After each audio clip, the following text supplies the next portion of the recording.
Joining me now, Transport Minister Omar Alghabra. Minister, obviously these protests are spreading from the nation's capital. Tonight, Quebec City is having one. I think trucks are arriving in Toronto. What kind of support will the RCMP be giving any of the police forces? Evan, first of all, it's really important to reaffirm what we all know, that protest is a healthy part of any democracy. People must have the ability to protest and express their opinion. It needs to be peaceful. It needs to be respectful. And as you know, in Canada, it's important that we draw a line between politicians interfering in the operations of law enforcement agencies. As far as the RCMP concerned, the RCMP will continue to offer support. The City of Ottawa requested some support.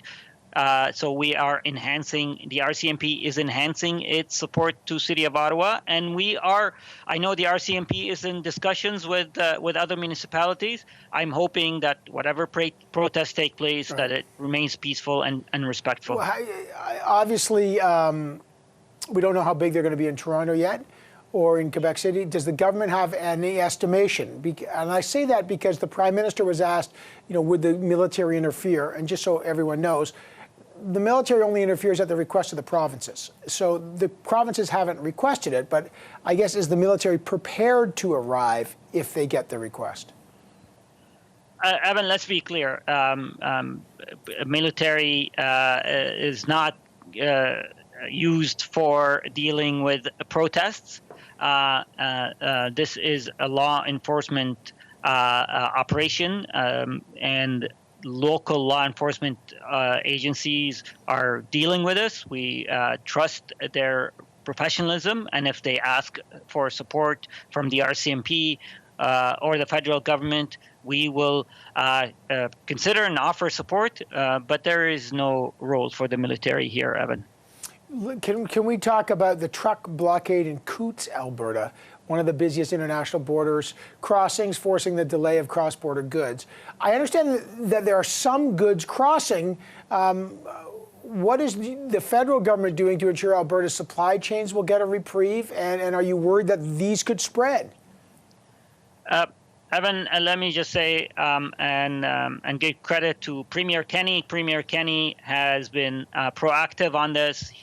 He called out and he spoke out against the blockade of the border. And I've spoken with some of the truckers who were caught on the other side of the port of entry, who have not been able to access the port of entry, who have not been able to cross the border, who've been held away from delivering their products. So this is really unacceptable. I'm relieved to hear that some traffic is passing through. And by the way, we've also extended operating hours at nearby ports of entry. But look, let me just say this point. In Canada, again, we respect protest. However, there comes a point when Canadians become fed up. Like, everybody is sympathetic to the idea of public health measures. We're sick of COVID. We want to get out of COVID and COVID restrictions. But, there comes a point when you're being counterproductive. You are not really supporting your cause anymore. But, sir, respectfully, a lot of it's going to be laid at your feet for that. A lot of people are going to say, well, you're the transport minister. It was your government that rolled back the exemption of truckers, that kickstarted these protests. Maybe you could have renegotiated more smoothly with the 10% of truckers that are unvaccinated. Maybe you could have foreseen this coming. A lot of people will lay down the fact that it's at your feet. Now cities are being shut down and these protests are growing. Is that at the feet of you and your government? Evan, let's be clear. Truckers have distanced themselves from these protests. 90% of truckers are vaccinated. They're doing their jobs. I met with many of them. They are still delivering goods for Canadians. Second, these protesters, these occupiers, are not protesting the mandate at the border. They're protesting all mandates. They're protesting. They want to overthrow a democratically elected government. Like, these protesters have gone beyond what is rational and what is reasonable. And I would, ask them to go home. Engage your elected officials. But listen, let me just be clear. You're right, the organizers, Canada Unity, and I want people to be specific because generalizing is going to create a lot of difficulty. The organizers of this rally, Canada Unity, you're right, they do have a mandate called the Memorandum of Understanding on their website to overthrow a democratically elected government and set up their own unelected committee to get rid of mandates and to do other things. Canada Unity has collected $10.5 million, or more than $10 million, and signatures. So you're right, they are the beneficiaries here, financially and from a signature point of view. So those are the organizers. But sir, there's also a lot of folks, frankly, across the country, and Angus Reid poll will show it, that are very frustrated, and they're starting to empathize with that. Is your government listening to that, and what can you do to start, taking the lid off the pot here? Absolutely, Evan. Let me just say, and I've been on your show on multiple occasions, and I've expressed empathy and sympathy to everybody who's frustrated with public health measures and can't wait for those measures to be removed. I'm one of those people. We are in a once in 100-year pandemic. And we're all doing our best to deal with this. There are hospitals that are overwhelmed. There are surgeries that are being delayed. There are numbers in the thousands of deaths. We have to do whatever we can, whatever reasonably we can to protect the health and safety of Canadians. Having said all of that, you can hear many now public health experts are talking about, yes, we need to now look at what the future is going to hold. How do we live with COVID in the future? And these measures are, and these studies and discussions are taking place. But in order for us to get to the next phase, we need everybody to hang in there, to show resolve and understand why we're doing it. Okay, but for how people have been hanging in for 2 years, and I understand that. And I just want to be clear. Yes, restrictions in the provinces are being lifted, and the only reason is because the hospital systems are starting not to be overwhelmed because people were vaccinated. So I get the facts here. It's not, they don't have to do with honking of horns there.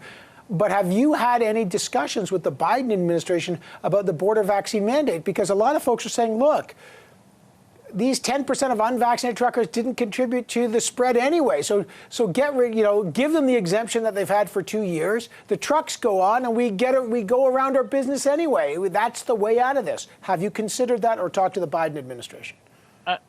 Evan, you and I know that the frustration is not about the border vaccine mandate for truckers. It is broader. Having said that, the vaccine mandate that applies to travel, to transportation sector, to marine sector, to border sector is based on public health advice and the fact that vaccines help everyone. The broader society is not only about truckers, it's about everyone else around them. And that's what we need to remind ourselves. Having said that, again, we are going to adjust our border measures as we evolve in our way out of this pandemic, and that's going to happen. But for now, there's a health rationale for these measures, and they're important. And I just ask that we keep reminding ourselves that it is not only about ourselves, it's about our neighbors, it's about our loved ones. I have about 10 seconds here. The supply chains, the big concern is if you stop truckers, the supply chains will be disrupted and prices will go up. Is there a connection now between the protests and supply chain issues? First of all, the mandate has proven not to have an impact on the flow of truckers. Data proves that point, that the volume continues to be the same. Second, the protests are having an impact on supply chains. I've heard from farmers in Manitoba who are being impacted by some of the protests there. I've heard from farmers and manufacturers in Alberta who are being impacted. So that's why it's really counterproductive for these protests to continue. And I hope that people understand that there's better ways to express their opinion. All right, I got to leave it there. Transport Minister Omar Alghabra, appreciate your time, sir. Thanks, Evan.